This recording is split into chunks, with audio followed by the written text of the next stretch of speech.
Hey everyone, it's Charlie Morgan here and welcome to today's video. In this video, I'm going to explain why your life sucks or why your life is good and why you are where you are. And we're going to talk about time and we're going to talk about some principles that you can use to better gauge reality so you can orient yourself in the world with more effect and basically get what you want. This isn't a shiny video. You're not going to see any fancy edits. You're not going to see any Lamborghinis or Rolexes or anything like that. I'm just going to be writing on a whiteboard explaining basically what you need to do to become successful, okay? So we're going to start with a nice simple graph, okay? And this is going to seem obvious at the beginning, but if you stick around, I'm going to blow your mind, all right? So this is an idea that I got from my mentor, Sam, okay? And the idea is very simple, right? Over here on this axis, we have memory, human memory, and on this axis, we have time, right? And it kind of goes without saying that, let's actually draw this in a different color here. Kind of goes without saying that over time, your memory will fade, right? Okay? So if we've got peak memory here, we've got worst memory here, right? And so your memory is at its best. You can recall events and remember things when a short period of time has elapsed. But if we apply maybe a decade or 2 decades or even a couple of months to the equation, your memory tends to fade and become incredibly poor, right? For example, if I asked you, what did you have for lunch yesterday? You could probably remember. But if I asked you what you had for lunch three months and 13 days ago, you probably wouldn't be able to remember. Same thing if, I asked you yesterday, maybe even if I asked you, like, what's the last song you listened to? Right? You might be able to recall, but if I said, hey, 3 days ago, like what were you listening to in the afternoon? You probably wouldn't be able to tell me, right?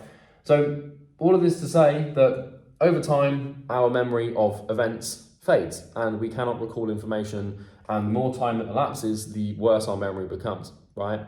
Now, here's a really interesting idea for you, okay?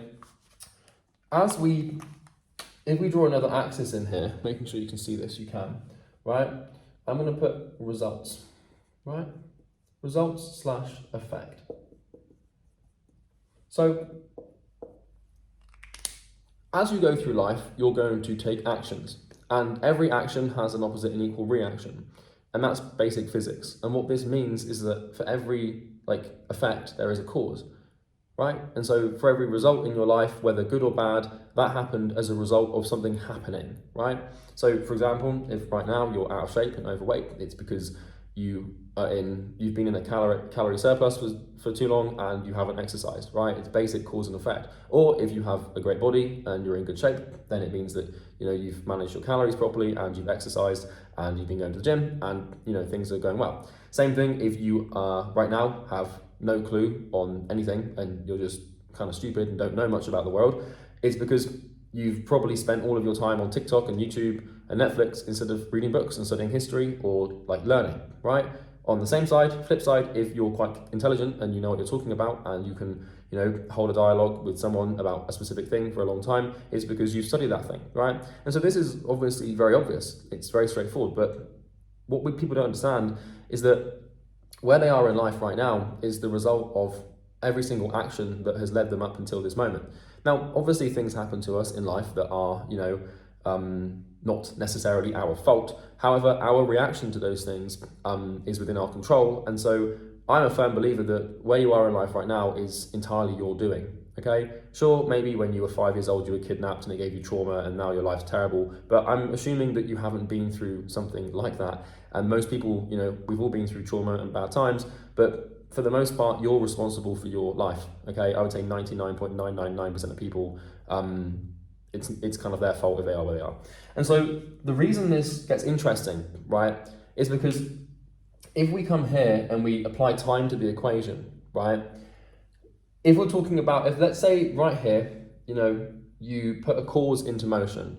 So for example, you read a book, or instead of eating a burger, you eat a salad, or, instead of watching a movie, you watch a self-help video, or hell, I don't know, it could be anything, right? Maybe, for example, there's a girl you want to talk to, and so you go up and you talk to her, right? You put a cause into motion, okay? And the thing is, with most cause and effect relationships, right, when Newton said, I think it was Newton, I might be getting my physicists wrong, but when Newton said that every action has an opposite and equal reaction, the thing that people don't understand about that statement is that every action has an opposite and equal reaction over time, and every cause creates an effect over time. So to affect, we must cause, and that means that we have to basically do something. We have to, exert our calorific potential and use our muscles and body to talk or move or force something onto the universe to make something happen, right? And so what happens is when you do something, let's just say this is a good thing that you do, right? When you do a good thing like, read a book or listen to a business podcast or make a cold call or do a sales call or just do something that you should, right now, at the beginning, probably for the first, quite a long time, you're not going to see any effect from that. You're not going to see any results, right? And so over here, we have results, okay? But at the beginning, when you do something good, nothing really good happens, right? If you read a book, if you read 30 pages of a book today, you're probably not going to see any real effect. Same thing if you have an exam in 6 months and you spend 3 hours studying today, you're not going to see any effect of that revising, right? So what happens with results in your life over time is nothing really happens and then it curves up, right? And so let me redraw this memory graph so I can demonstrate my point here. Okay. And let's bring that down to here. Hands dragging across the whiteboard. There we go. Right. Okay, there we go. So this is basically why people get confused, okay? Because if you actually critically think this through and map this out, it kind of makes sense. Because in the short term, we have good memory. And in the short term, I'm registering perhaps just this is the short term, right? In the short term, we have really good recollection of what's happened, but in the short term, our results are really insignificant. And so the reason people quit and the reason people fail, and typically failure is just quitting because you can't really fail if you haven't given up, right? But the reason people fail and quit is because they don't give themselves enough time to get to this point here, right? Because if you're a human, which you are, right? And you start doing something today and you spend let's say you say, okay, I'm going to start reading business books. Books are the easiest example I can give you here, right? I'm going to start reading business books. Well, you're probably not going to really get any benefit from reading them for a long time, right? And what happens is our memory, decreases over time. And so what gets really interesting here is when memory is at its weakest, results are at their highest. And so whether this is a positive result or a negative result doesn't matter. Because where you are in life right now is because of the things that you did a long time ago. And between what happened here and what happened here, a lot of time has elapsed. And the reason that you can't determine what caused what is because your memory has faded. Does that make sense? I hope it does. And so when I look at my life right now, and I look at the effects, right, my results. So, for example, I've made more than just north of 20 million online. I live on the Palm in Dubai. I'm very happy with my life. I've got a great group of friends. For my age, I know a fair bit about the world. I don't know anywhere near enough. I'm quite stupid in a lot of regards, but enough to sit down and explain complicated or abstract ideas for hours without a break. And I've got a nice business. I've got great family life. I'm happy. I've got a good life, right? And I'm really content with how things are going right now. And this is a result, right? But I'm 25, right? So this is me at 25 years old, right? I started putting the wheels into motion, right, when I was about 17 years old, okay? So at the age of 17, I started studying entrepreneurs. I started taking exercise seriously. I started taking my diet seriously. I started taking my knowledge seriously and reading lots of books. And really, if we get halfway through here, I get to about, maybe, let's just say 2 years has elapsed. Even when I was 19, I still hadn't seen many results, because up here right now, I can make like $1 million a month, right? And that's sort of where my income statement is at the moment, 8 figures or just under 8 figures. But when I was 19, I might have been making maybe $5,000 a month. Now, I think it was a little bit more than that, but you can see there's a big discrepancy here between these 2 years here, right? Or even at 20 maybe, I think I was making a little bit more than $5,000 a month, but it serves the example. So in these first 3 years of my life, it took me 3 years to get to the point where I was making like 50 grand to 100 grand a year, right? And that's a significant sum of money for most normal people. But then, the 5 years that elapsed between here, then it's just gone whoosh. So I've gone from making 5-10 grand a month to $1 million a month in a matter of years. But the thing is I look at my life right now and I have to understand that I'm not where I am because of what I did yesterday or last month or even a year ago. I'm where I am right now because of the compounding effects of what I did when I was 17 years old. And so the thing about becoming successful and the thing about making a ton of money and building a life that you're really happy with is time. And I still am not convinced that I have the maturity as a human being to still even comprehend or understand the power of time. But now that I look back at my life over the last 8 years, I can see exactly why I did the right thing when I was younger, right? And I'm still, I got a long way to go, and I wasn't perfect at 17, right? I was still had all these bad habits and all these stupid things that I did, and I didn't read as much as I could have read, and I skipped the gym, and I would still eat bad food and party and drink, and I went to university, and degeneracy happened there as well.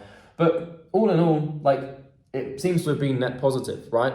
So when you look at your life right now, I need you to understand that what you did yesterday is going to ripple into your life in probably about 5 to 10 years' time. And in reality, it's actually going to ripple into your life in the next 50 years, right?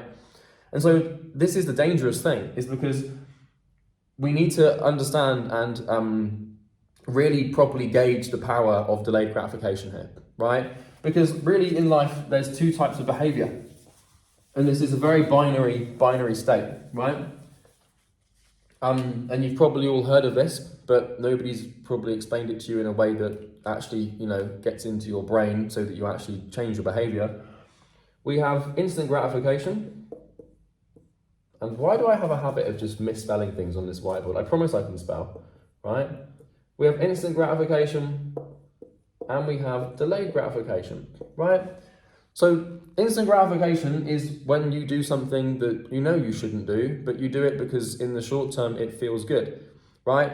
And the thing is that if we remember the way that memory goes, right? Memory sort of slides down like this on the scale. When you get to 10 years from now and your life sucks, instead of pointing the finger at the person that you were 10 years ago and saying, oh, my life sucks because I'm living the effect chains and the second order consequences of my degeneracy when I was 15 years old or when I was 20 years old. Instead of pointing the finger, people just instead of taking responsibility, people just point the finger at the government or the parents or their friends or their back pain or something weird, right? And the reality is that it's just about taking the delayed gratification when you're young. And this is something that I learned very early on. And I was able to delay the gratification. And now, 8 years later, I'm in a position where I've got a lot of gratification. Right? I have my dream home, I have my dream car, I have my everything that I want, right? And so the ironic thing is I now need to remember what gave me the results, because when you basically get results, right, as your life progresses through time, right, and as your results, either negative or positive, increase, right, we know it happens exponentially. And so the funny thing is exponential, anything that's exponential, it's even 8 years is a short time horizon. So my life looks wildly different and my income looks wildly different in contrast to where I was when I was 17. But if you apply another 10 years to this bad boy, it's going to be even further ahead. But it's only going to be further ahead if I continue to partake in behaviors and remember what got me here. Because what got me here, right, in terms of my results, is what I started doing when I was here. And the danger, if you recall, is the fact that your memory fades. And so if I'm not careful, I will forget what I did all those years ago, and I will stop doing what I did all those years ago, and then I will stop making this progress. So it's so imperative that you notice this and you understand that where you are right now is all you're doing, and it's the result of things that you did a long time ago. Okay? So now let's get into some more advanced knowledge on how this stuff all works. So there is a theory. It's not a theory. It's more of a observation, right? And it is called the law of sensitive. Can I even spell? Sensitive? Yeah. You come here for knowledge and you find out I can't even spell. It's because I'm talking at the same time. I need to shut up. If I misspell anything, you're going to have to forgive me. An observation called the law of sensitive dependence on initial conditions. If you want to sound smarter than you actually are, you can call it that. If you just want to use layman's terms, you can call it drift, right? So picture this, right? A ship in the ocean is embarking on a 1,000 kilometer journey, right? And it's going from one end of the world to the other, right? And if the ship is even 0.2 degrees off course, the ship will end up, let's say the ship is going from, I don't know, let's just say it's going from Australia to Los Angeles in North America, right? And it's going across that ocean. And basically, if you imagine that's a 1,000 kilometer journey, just to be arbitrary, right? In fact, I'll just draw this, right? So let's say that the ship is setting sail from, this island, right? And it wants to get to this island here, right? And then let's say this is a 1,000 kilometer journey, right? Now, the thing is that when the ship sets sail, if its compass or its bearing or direction is even the slightest bit off, the tiniest bit off, in terms of let's say that it's supposed to be bearing at 213 degrees, but it bears at 213.4 degrees, right? Might seem marginal and insignificant, but with a significant amount of kilometers between this state and this state, the ship will be completely off. And so if the ship's trying to get to this island here, right? And let's say there's another island over here which it doesn't want to go to, right? If it sets sail from here, right? And it's supposed to directly go here, if it is even the slightest, let's just say the slightest bit off, not significant, just ever so slightly off, right? By such a small margin, like you can see here, what will happen is the ship will go and go and go and go and go, and it will end up either way over here, or if it's a little bit more off, it will end up over here. And the scary thing is that the more kilometers, and if you're not understanding this, the more time that elapses between the bearing being set and the thing landing, the further it can drift. And so this is called the law of sensitive dependence on initial conditions. And what it means is that if you apply time to a cause and effect relationship, the smallest marginal change can create the largest impact in the long term, right? And this is why everything happens, basically.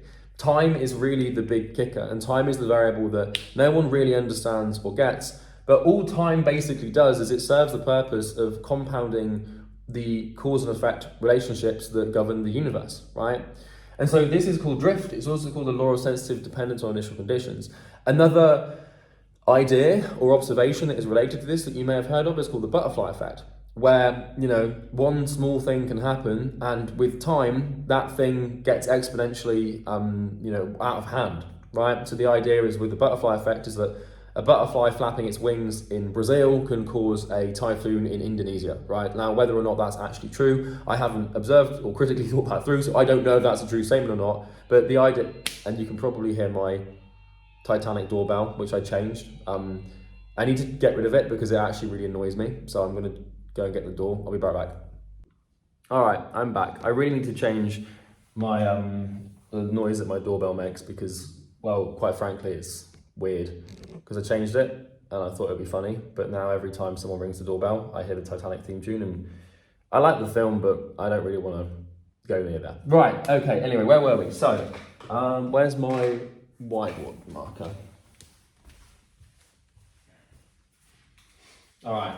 So, yeah, so this is known essentially in all of my professionalism as the law of sensitive dependence on initial conditions, okay? And as we know, as time is applied to something, we drift. Now, the reason this is important to understand in business and in life is because you can pretty strongly predict and get a better understanding of how the world works if you understand initial conditions, right? This is like a mental model, right? And basically, initial conditions state how would you explain this? The initial state or the initial way that something is basically built, right? Or the initial way that something is behaving, okay? So it's probably easier if I just give you an example, right? So if we take Facebook, right, as an example, as a company. Now, Facebook is notorious for being for having shady data practices, right? And you know, Facebook was founded in what, like 2000 and something. Like it's just I don't know when it was founded, but it was founded in the 2000s, right? And so really, since Facebook actually begun, it's probably been like 10 to 15 years, right? Like a good decade and a half, maybe 2 decades at this point. I'm not sure. And the thing is like Facebook now is, well, really in the last couple of years has been under scrutiny for data practices, right? Mark Zuckerberg, we all saw him go to Congress, and that people have been suing Facebook for like sharing, like selling their data, and Facebook are in trouble with different governments for like, messing around with elections and stuff like that. And so Facebook has a privacy issue, right? And so if you want to understand like why does Facebook have a privacy issue, well, you don't really have to look much further than the initial conditions of the company. Because when Mark Zuckerberg, right, when he created Facebook, Facebook was initially, right, called Face Smash. And if, for any of you who have watched the film The Social Network, you'll understand this. But Zuckerberg, his first sort of creation as a social network was to basically hack all of Harvard's, Harvard has these I don't know what you call, like a faction or like a group, where people are in different houses and stuff. And what Zuckerberg did is he hacked all of these factions of people and got all of the faces of all the women, and then basically created this software that would put 2 women next to each other on like a screen, and then guys would basically go through and compare them, and it'd be randomized, right? And so from the very genesis or conception, to use a dodgy word, of Facebook, it was born out of a privacy issue, right? And so it's not difficult to understand or gauge why Facebook is now under scrutiny for privacy issues, because it was basically rooted in that from the get-go, right? Now, another example of this, of initial conditions, is we can look at what Freud said, right? So Freud was a psychologist or psychiatrist, whatever you want to call him, and you can summarize most of Freud's work with the quote I don't know if he actually said it, but it's the best way to summarize his work, that the adult is developed to protect the child. Now, when most people listen to that quote from Freud, they think that, what it means is, as an adult, our job is to protect children and protect our kids, which is obviously true from an evolutionary biological standpoint. But what Freud meant from a psychological standpoint is that the adult that you become is built to protect the child that you were, right? And so if you are, if when you were a kid, you had all sorts of trauma and bad things happening to you, what happens is when you grow up into an adult, you partake in behaviors, right, to essentially try and remedy this trauma or fix it, or in some instances, repeat it, right? And so if you want to really understand someone, and if you really want to, get to grips with who someone is, you don't have to look much further than their childhood, right? Primary example for me, when I was about 11, 12 years old, I was heavily bullied for a couple of years. And that really sucked. And I had no control, and I couldn't, I was powerless. I hated school. It was a bad time to be me, right? But what happened is, if you look at my psychological conditions now, I am in a state of pure control, right? I don't let anyone have power over me. And I don't give anyone power to control me or anything like that. That's why I wanted to be an entrepreneur at my deepest level, is because I was terrified to give someone the ability to exercise tyrannical control or malevolence over my being, essentially. And so if you want to understand someone, you look at who they were as a kid, right? Because the adult is developed to protect the child. And so, another example of this is, if you had a really rough childhood, what's going to happen is you might grow up to be someone that doesn't believe in therapy, is sort of rough around the edges, doesn't cry, you know, this, that, and the other. Because if when you were a kid, let's say you were, you know, abused or something bad happened to you, right?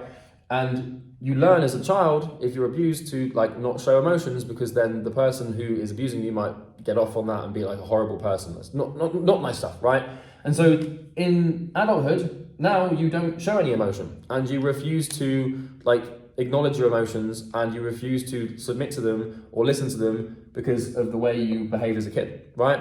And so this is what I mean by initial conditions. The things that happen to you and the things that we do and exercise and put into motion at a very early age, they ripple out into our life as second order consequences and effects for the rest of our lives. And the thing that's really messed up is this is how family cycles exist, right? So let's say, for example, if you look at, you know, let's talk about racism for a second, right? If you look at racism in modern society, objectively, it makes absolutely no sense. Like, people are people. Why would you judge someone based on the color of their skin? It doesn't make any sense to me, and it shouldn't make any sense to you either, right? But if you look at how modern civilization has developed, and how this was basically born, is this came out of like colonization, right? And then obviously that's not a good thing. But would you believe it? All right, my promise to you is next time you watch one of my videos, there is no Titanic alarm in the background, right? But if we look at something like racism, and because there are people on the planet who are racist, it escapes me as to how you can be racist, but I also understand why people are racist, right? Because if you look at, you know, someone right now who, you know, is racist and whatever, if you look at the way, you know, that their parents behaved, then, you know, maybe they were racist. And then if you look at the way that their parents' behaved, right, then maybe they were racist. And if you look at the way that their parents' behaved, you know, these people are probably also racist. And then it all comes back to the fact that, you know, one dude, you know, this is probably going to be a bit more generational than this, right? But then it all comes back to the fact that one guy, maybe like he was, I don't know, like an aristocrat in the British Empire. He colonized, like, I don't know, Jamaica or something, and at the time it was socially appropriate to use slavery, and so he naturally, like, not naturally, but he just, for whatever reason, like, decided that I'm better than this person because of the color of my skin, for whatever reason, being an idiot, and then he was basically a slaver, and so he then taught his kids, like, slavery is fine, these people are beneath us. It makes me feel sick to saying it, but this is the point, right? This is initial conditions. This is from like 400 years ago. And then this goes on and is transferred down to these people, down to these people, down to these people, and down to these people. And so this is why we have more racist states in America, because the states in America that are currently more racist were states that were like, they were basically, when they were colonized by Britain in, you know, the 1600s, whatever, or 1700s, those were the states where slavery was most prevalent, right? And so right now we've got racist states which, you know, like 400, you know, 300, 400 years later, and we're like, well, why are those states more racist than other states? And it's because of the stuff that happened all these years ago. Now there's a quote from Will Durant, who's a very famous historian. If you haven't studied Will Durant, you really should, because even just reading Lessons from History, one of his books, like it'll really open your eyes to history. But basically, Will Durant was asked, like, Will, what do you think the effects of World War I are? You know, like, what do we think of the consequences of World War I? And Will Durant very intelligently said, it's too early to tell. We won't know that for thousands of years, right? And so right now, modern civilization, we think that, like, we are living the consequence of World War II, but really we're living the consequence of the rise and fall of the Roman Empire. We're still living the consequence of everything that happened in history thousands and thousands and thousands of years ago, right? We're living the consequence of, like, the domestication of plants, right? From 5,000 years ago. So things take time to elapse, and for things to show themselves, they, you know, take a long time. And this is because of something called second order consequences. Once again, an extremely powerful way to think, and I got this from my mentor, Sam. I'm not going to pretend that I came up with this, because I didn't, and Sam didn't. We all got it from probably Socrates, right? Once again, second order consequences, it all comes back from one thing. And so second order consequences, well, the key's really in the name here. And it's this word here, sequences, right? if you ask yourself like what a consequence is, typically it's a sequence of events. Because have you ever heard the phrase, our actions have consequences? Well, it so happens that our actions have consequences, but then those consequences have consequences, right? So when you take a behavior and when you put a cause into motion, using your physical body, right? When you do like something, let's just say this is a, behavior, this could be like reading a book, right?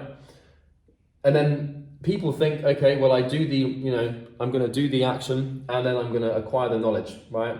From the book, and now I'm smarter. But the thing is cause and effect chains, they don't just stop. They don't just this isn't it. They don't just sort of zoop and that's it. That's not how the world works. If that's how the world worked, nothing would ever happen ever, because we constantly have to put new things into motion and we haven't got the energy to do that all the time, right?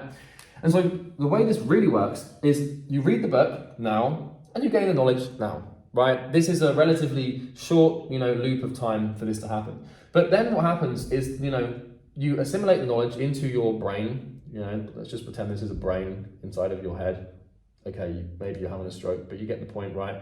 You assimilate the knowledge into your brain, right? And what then happens is now you can go on to solve problems, right? Using this knowledge, you can apply what you learned to solve problems. And this is pretty instant, but this might take years. For example, I can give you an easy example. What I just told you about Facebook and the initial conditions thing with the privacy thing, I can explain that to you on this video today because I watched a movie called The Social Network when I was probably 18 or 19. So at the time, I watched something educational and I understood it and integrated it into my head and my brain, but 7 years later, 5, 6, 7 years later, now I can actually use it to make a point. And this is how knowledge works, and this is how the world works. It's the things that you do a long time ago that manifest and grow. And so then I can use it to solve a problem, and then by solving that problem, I can maybe make money, right? And then by making money, maybe I can buy my first house, right? And then by buying my first house, maybe I can find the wife that I want, and then that means that I can raise the kids that I want to raise, And so what you can see here is things don't just sit in tandem. Obviously, this is an abstraction. There's going to be way more things that go into making money and buying a house than just reading one book. Because if there was just one book that you could read and then in 5 years' time you'd be a millionaire, then there'd be a lot more millionaires, right? So it's not just about doing one thing, it's about doing a huge confluence of things and creating what Charlie Munger would have called a Lollapalooza effect, where you've got lots of things working in one direction. But ultimately, once again, there's another example. Lollapalooza effect is something that I read in Poor Charlie's Almanac probably 7 years ago, right? And it comes to mind when you're talking about stuff, right? And so let me give you an example of something negative, right? So let's say that, I'll give you the example that Sam gave me, because this is probably the easiest example. So let's say that today, you buy a TV, right? This is a TV, right? So you buy the television, and let's say you go into debt to buy it, right? So the first thing is you go into debt because you want to buy the television. So you haven't got the money, so you decide to finance a TV because you want to do it, right? Now, the real thing about this is, it costs you your money, right? Because now you're in debt for the TV. But the thing is now you have to sit and watch the TV, right? So this is you sitting, and now you're gonna be watching this thing. So now you're sat in front of a box, basically your life's just going away because your energy and your time is now going into a machine that doesn't really have any value, right?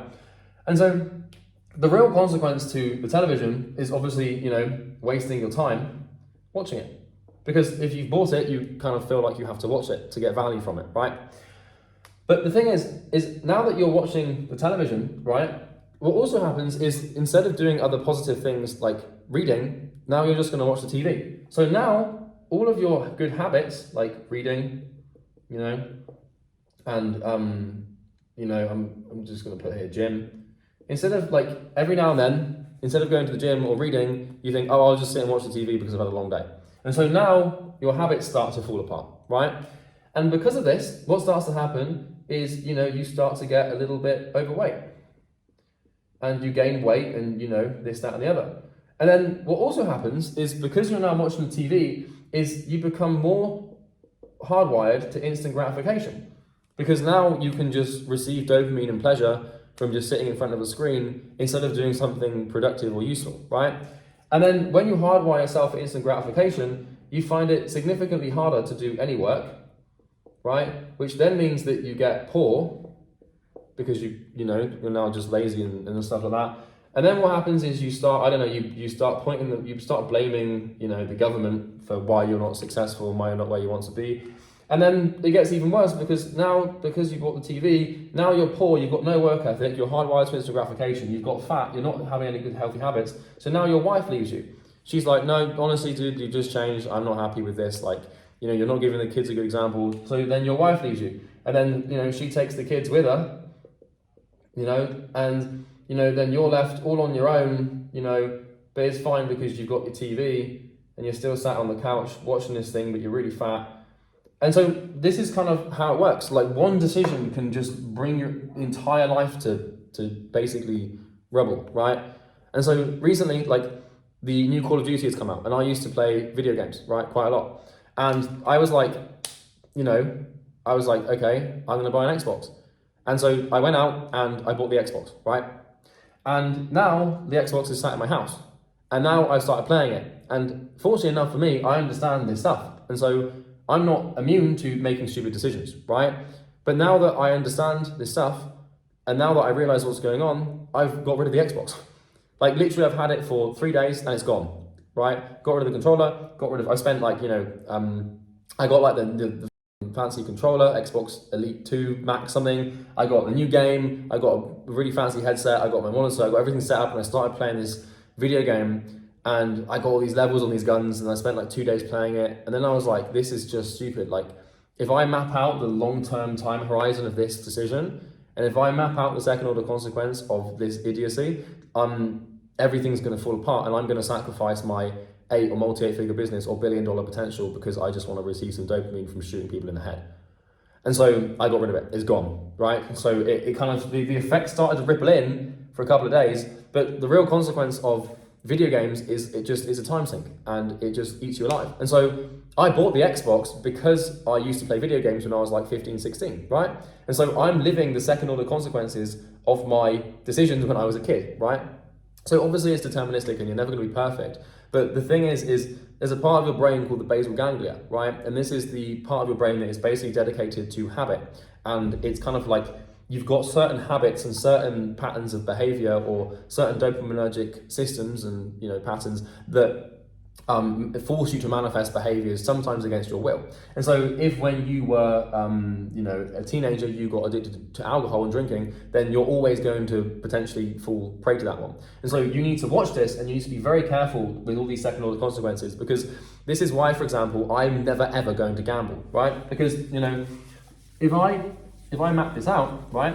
So I have never gambled in my life. I've never bet on a sports game. I've never stepped foot in a casino.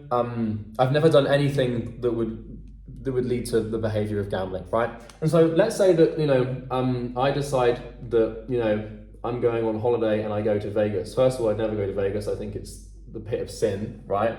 But if I go to Vegas, this is the first order consequence. So there's a quote from Charlie Munger that says, all I want to know in life is where I'm going to die, so I never go there, right? And if knowing myself and my personality and how obsessed I can become with certain things, I know that if I go to Vegas, it's likely that I'm going to develop some sort of gambling problem, right? Now, I don't think I am that weak in the terms of that I have an addictive personality and that I wouldn't be able to control my impulses or whatever, but I know that why would I even put myself at risk of doing this, right? So let's say, for example, that I go to Vegas, right? And, I go into, a casino like this, right? And I go into this casino, right? Now, then I start gambling and I throw my money away. The worst thing that could possibly happen to me if I gambled for the first time was that I win. So let's say that I took $1,000, right? And I put it on, we've got red and we've got black, right? So we've got red and black. And let's say I put $1,000 on black and I win. That's the worst thing that could possibly happen. Because if I win, it reinforces the behavior that gambling is good. And so let's say that I put it on black and I win and I walk out with $2,000, right? Well, now I'm up. So this is like, this happening here is dopamine, right? So my dopamine increases, right? And naturally, once you partake in a behavior that increases your dopamine, your brain naturally wants to repeat that behavior, right? And gambling's very irrational, and it gets a lot of people, right?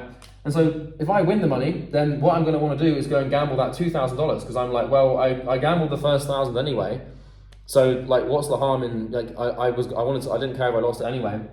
So then I gamble again, and then let's say that I win again, and then I get $4,000, right? This is the worst thing that can happen. The best thing that can happen to someone who starts gambling is they lose everything immediately, because then they think, no, I'll stay away from that. And so, this is just an example. And then what's going to happen over time is I'm going to start to develop an addiction, and then once I've got that addiction, I'm going to start to lose money, and then all my money is going to become dedicated back to the casino, And then also what's going to happen is at this point, I'm going to start making friends with other people who gamble, right? And I'm going to begin to build a social circle of gamblers.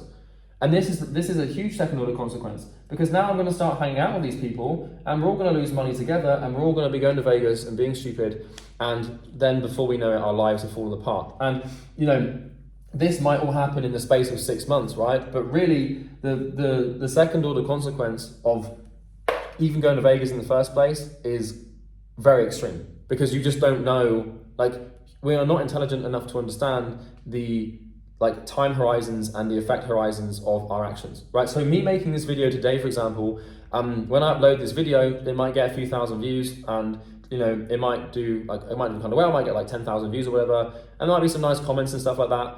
But just by you watching this video, you have no idea how much of an impact this information can have on you. And I have no idea how much of an impact on my life me giving this information can give to you. And so what we're doing with our behavior in life is we're basically just waking up every day and asking ourselves, what is something that I can do today that future me in 40, 50 years time will really thank me for? And so this is just basically long-term thinking. If you read Jeff Bezos's Amazon's letters to shareholders, right? The first thing he says in the first letter to shareholder in like 1997 or whatever it is like, let's just think long-term, and let's do things today that will pay off and pay dividends in 20, 30, 40, 50 years, right? And Jeff Bezos knew this, and Amazon didn't make a profit for like 20 years, and now it's the biggest company in the world. Because what Jeff Bezos was doing was making decisions for the long term and sacrificing the short term so that he could eventually, become extremely successful. And the real thing is that time reveals the people who should be successful. And so if you're comparing yourself right now to other people who might be further ahead than you, it doesn't mean that in 10, 20 years time that they're still going to be further ahead than you. Time is the real thing. The march of time, the slow, steady, invisible march of time is the thing that really manifests all of this and brings it to light.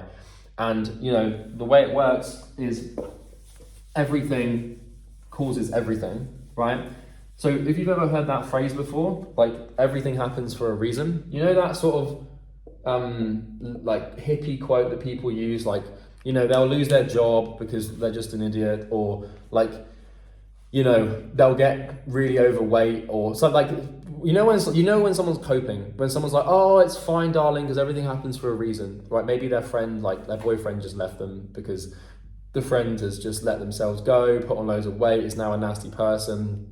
You're not the same person they were with before, and then like, if the boy breaks up with the girl breaks up with the boy, and whatever way around it might be, and then their friends will be like, oh, don't worry, man, or don't worry, girl, everything happens for a reason, right? Well, yes, this is true, but it's not the reason that you think, because when people say everything happens for a reason, what they think they're saying is, oh, it's just kind of like, it's God's will, God has a plan, or, and I believe in God, I'm a man of God myself, so I believe that God has a plan for everyone, right? But what people do is they think it's some sort of weird woo-wah thing in the universe. But my opinion is God has given us the ability to take responsibility and directly control the outcome of our lives through persistent, delayed gratification action, right? And so when someone says everything happens for a reason, they just don't understand. Because if something bad has happened to you, it's probably because you've done some stupid shit, right? And so if your partner leaves you, or if your business fails, or if you suddenly become really unhealthy, it's likely your responsibility. And sure, if you develop cancer and you're a relatively healthy person, you don't smoke, you don't drink, you take care of your body, and you develop cancer, that is just hard going, and that's really tough, and that's not your fault, right? However, like, if that hasn't happened to you, if you're not like getting cancer, or if your whole family hasn't died in a car crash or something, it's likely that your bad life or your bad situation is just your fault, right? And it all happens for a reason. And the reason is that you 5, 10, 15, 20 years ago simply did not have the strength, willpower, or understanding of the way the world works to behave in a way that is conducive to you being successful and happy in the long term, right? And so what we can do is we can actually map this out, right? So if we have time here, right? What this is the thing that you do, right? This could be anything. It could be reading a book, it could be doing something stupid, it could be anything. It could be a good behavior, bad behavior. This, creates something, right? This creates an effect, and then the effect creates an effect, and then the effect creates another effect, which creates another effect, another effect, another effect. And if you want me to tell you what the ultimate effect chain is, and I'll explain this in a second after I finish drawing these pretty circles that don't really look that pretty at all. So this would be the second order consequence. This would be the third order consequence, the fourth order consequence, the fifth order consequence, sixth, seventh, eighth, ninth, 10th, 11th, 12th, right? Really, if you think back to it, the first order consequence of everything is the Big Bang, right? So the big old bang that happened all those billions of years ago and created the universe as we know it, right? As the theory says, right? And so the second order consequence of that is the development of the universe, and the development of the universe, well, not even that, but you get the point, right? And then, the second order consequence of the development of the universe is the development of the sun. And then, the development of the sun is like the earth or whatever. And then the earth, you create like the oceans, and the oceans create life. And then, life creates the dinosaurs, and then the dinosaurs, they die. And then, then suddenly there's human life on earth. And then, then we, everyone we move into Africa or whatever the hell happens there. And then, so now we have modern day humans, and now there's you because you're born, and now your life sucks because you just didn't behave properly when you were a teenager, right? This is an abstraction, it's a simplification of something very, very complicated. But my point here is it doesn't have to be the Big Bang, but everything that you are currently living in, and everything that the result of where you are right now is because of something that happened a long time ago. And it's typically an action that you took, right? And so if you are unhappy with your life, and if you are harboring resentment towards society and yourself because you're just miserable and you're not happy, you don't really have to look any further than the behaviors that you were taking 5 to 10 years ago. Okay, and it's not about what you did yesterday. It is, because what you did yesterday will come into effect in maybe a year, 5, 10 years, right? But remember what I said earlier about the memory and the time thing, right? Because your memory with time drops, and your effect with time increases, right? And so, this is the way the world works. If you do something today, you might remember the pain of doing it. If you do something positive, like read a book or go to the gym or meditate, for example, or maybe you go looking for a mentor, or maybe there's someone in an expensive car and you just knock on the door and ask them what they do for a living. You just don't know what the hell can happen as a result of just doing the weirdest thing, right? And so you remember the pain of doing the thing that you did right now, the short-term pain of reading the book instead of doing this, or eating the salad instead of the burger, or watching this YouTube video instead of going and binge watching Netflix, right? So you can remember the pain of doing it, but the thing is in terms of your brain, it's kind of difficult because right now you're seeing no reward for a ton of pain. So you have to have the foresight and the recollection of this knowledge to understand that when you're doing the painful thing and seeing no result, you will see a result. It's just going to take a long time. And when you receive that result, you won't even remember why you got it in the first place. So that's how this works. That's the way your brain works. It's the way the world works. It's why empires fall. It's why famous athletes fall apart and completely fail. It's why everything happens. It's probably the most important graph in the world, maybe with the exception of the bell curve, because that explains a lot of things. But you have to understand it, and you have to realize how this works, and you have to look at your life and recognize it is all because of what you did before. So that basically summarizes what I wanted to say in this video. I hope you found it useful. I once again apologize for the Titanic theme tune doorbell, which may be visiting you in your dreams tonight because it's pretty harrowing, but hopefully it wasn't too loud. I'm going to change it maybe to a different song so we can have a trivia going here. But in all seriousness, I hope you found this one useful. If you need help getting more clients as a coach or a consultant or agency owner, there's a link in the description you can click.